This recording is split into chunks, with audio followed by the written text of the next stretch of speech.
Well, I mean, first of all, they've got a good roster right now. They've got some good players. I think, they won 5 out of their last 6, and I know they lost to Florida State, a team that didn't even qualify for a bowl game. But Tyler Van Dyke was such a dynamic player down the stretch, and he's got a talented set of young receivers and running backs. And defensively, they've got some really talented young players, guys that are just starting to get their feet wet in the program. So I don't think he's coming to a situation where they're devoid of talent. And obviously the Coastal Division has been very well documented. How you had 7 different champions in 7 years prior to this year before Pittsburgh won again. And, the rest of the division, there's some good quarterbacks that are going to be leaving. Sam Howell's leaving North Carolina, obviously. Kenny Pickett's leaving Pitt for the NFL.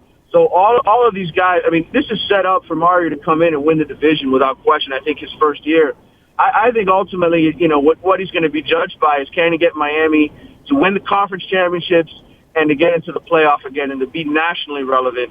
It felt like that a couple of years ago with Mark Richt. Miami got off to that 10-0 start, but it clearly wasn't real or wasn't going to be sustained because they didn't have the quarterbacks. I think they've got the quarterbacks on the roster right now besides Tyler Van Dyke. They've got Jake Garcia, who's one of the best quarterbacks in the prospects from last year.